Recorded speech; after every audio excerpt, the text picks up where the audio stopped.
begins with breaking news. That breaking news, fear and chaos tearing through a family's day at the Bay. Good evening, I'm Rael Creighton. The van hit a toddler who was playing in the water. 10 News reporter Hannah Mullins live at Mission Bay with what police think caused that driver to lose control. Police say the woman punched the gas instead of the brake. Now her van went over the curb onto the grass right here and directly into the water. Just heard a loud screeching noise and a fully revved engine and just came straight into the water and struck my niece. The car hadn't even hit the little girl and I was out of my seat running over there. Her family was horrified by what happened and heartsick over what might happen next. They're visiting on a family vacation. Little Aaliyah, who's almost 3, was playing in the water with her cousins, and it seemed like a perfect day.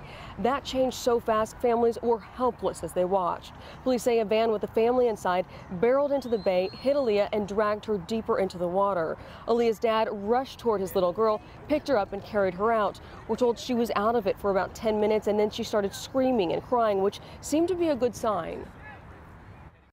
No, it's terrible. A little girl just got hit. Words don't describe how this day just went. Police don't think the driver was drinking. They just think she pumped the gas pedal by accident, and somehow we're told Aaliyah should be okay. We're live at Mission Bay. Hannah Mullins, 10 News. I'm thankful that little girl's going to be all right. Thank you so much, Hannah. 10 News will stay on top of this breaking story and bring you the latest updates on our newscast and on our 10 News mobile app. Well, tens of thousands of people marking President Trump's 100th day in office with protests. This massive crowd filling the National Mall in Washington, D.C. Here in San Diego, thousands marched through downtown. 10 News reporter Laura Acevedo is live at Waterfront Park with the message that demonstrators are hoping to send. Yeah, Riel, this park is empty right now, but earlier it was full of protesters marching in support of Mother Nature and fighting against deregulation. The people united will never be divided. Cindy Reyes and Nancy Andon are friends. Tell me what democracy looks like. This is what democracy looks like. Who decided to spend their Saturday morning here. Climate change is real. Let's march. At a march aimed at raising awareness about protecting the environment. It is just a march, but it's a start. It's raising a voice so that other people feel comfortable raising their voices. Their fear is that deregulation could hurt the planet, leaving their children without natural resources. I have 2 children, and that's what I'm most fearful for, is for their future. Local environmental clubs, scientists, and elected officials organized the march. People marched from the county building and back. Tell me what democracy looks like! Chanting with dozens of signs and some even dancing. Nancy and Cindy say they are aware of the climate change deniers, often hearing the same response to their beliefs. It's not now, it's 30 years from now, it's not important, it's not real. But insist it is a problem that needs to be addressed. As a scientist, the evidence is very clear. You can't just keep using things up and expect them to magically reappear. Their hope is that more people will speak up and join their fight. It would just get worse and worse if we keep cutting and keep ignoring and letting corporations do what they want.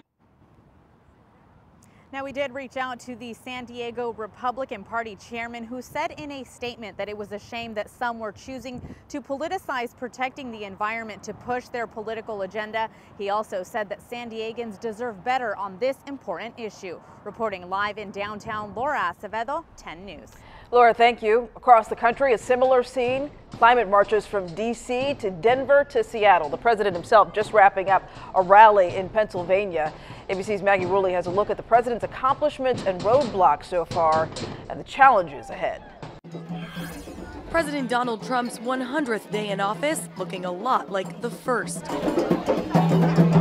Protesters in the streets of Washington as tens of thousands march for the climate and against President Trump's policies. My fellow Americans, the man himself is claiming top marks in his weekly address. I truly believe that the first 100 days of my administration has been just about the most successful in our country's history. Today, the president is heading to Pennsylvania to mark the milestone by signing another executive order. Trump previously criticized President Obama's use of executive orders, but Trump has signed more than Obama did in his first 100 days, 30 orders and counting. I, Neil M. Gorsuch. There have been other victories, the most significant filling the vacant seat of the Supreme Court. But the journey has been rocky.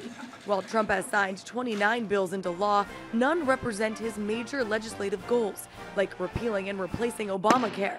That measure still stalled in the Republican Congress. His temporary travel ban on predominantly Muslim countries blocked by the courts. His promise to build that wall and make Mexico pay, also in limbo. I'd give him a gentleman's C. It has been such a sort of chaotic 100 days. Now, a lot of voters seem to like that. ABC News caught up with voters from battleground Pennsylvania to get their take. I don't give grades. You don't give grades? I'm not a teacher. I would say I'd give him a B+. Right now, I'd give him a C-. F. 100 days down, more than 1,300 to go. Maggie Rulli, ABC News, New York. Turning to our weather now, a live look outside, a hot and windy weekend in San Diego, but no complaints. 10 News Pinpoint weather anchor Jennifer De La Cruz tracking it all from the Weather Center.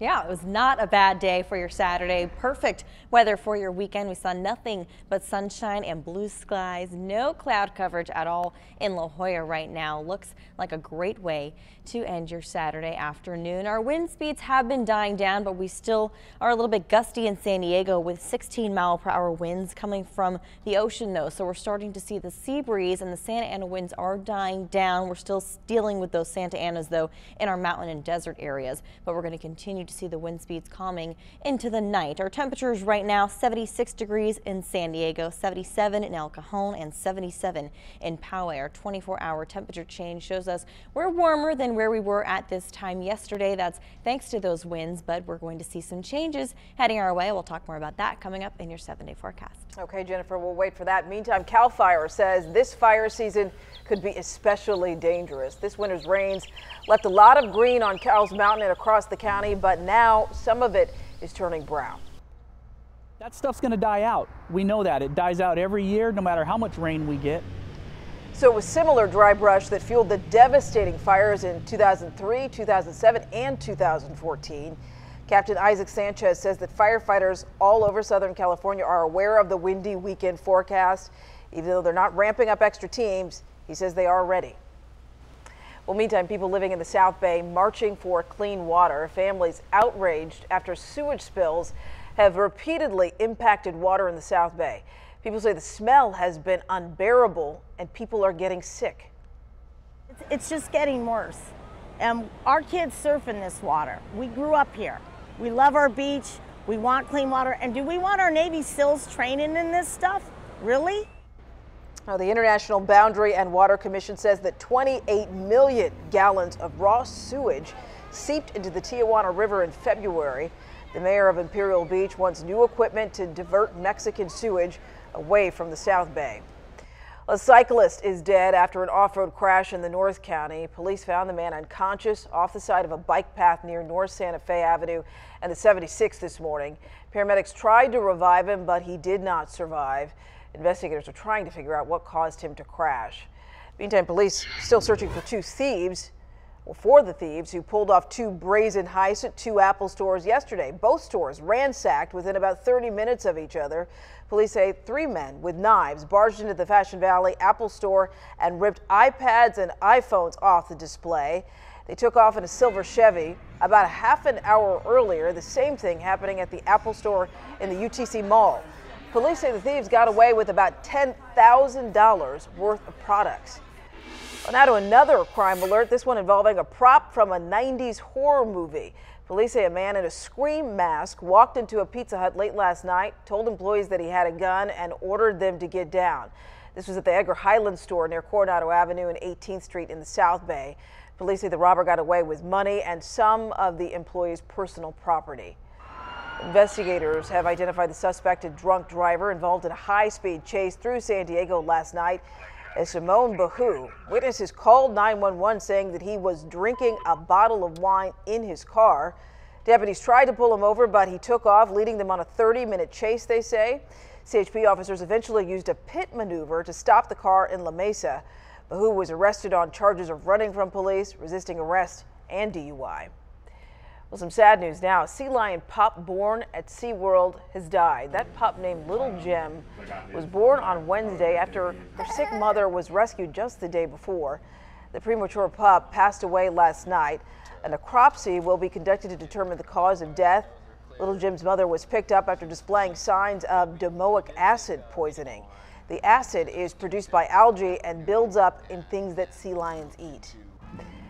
San Diegans enjoying a new park. Today, Mayor Kevin Faulconer officially opening Savita Park in Mission Valley with a ribbon-cutting ceremony. The park is on 14 acres of land. It includes a dog park, community gardens, a splash pad area, basketball courts, and board game area. Hundreds of people showed up to enjoy it. This park becomes their backyard, and it's really important for that, for society and the people of San Diego to have a place to call their own. The park is part of a larger project in the area, and some neighbors are not happy about it. A large group of them showed up to protest. Tonight on 10 News at 11, why they say the project is bad news for their community. Well, a member of the military has died. The service member was hurt when an explosive device went off outside of Mosul, Iraq. The person died from their injuries. The service member has not been identified, but this is the third American to die this week in the fight against ISIS. As the weather warms up, more San Diegans getting in the water. The huge push to make sure that kids are staying safe. Plus rain, lightning, and snow. The awful weather all over the country. Sure to make you happy that you're living in San Diego. We've got another breezy day on tap in San Diego County. I'll pinpoint when those winds will start to die down coming up in your 7-day forecast.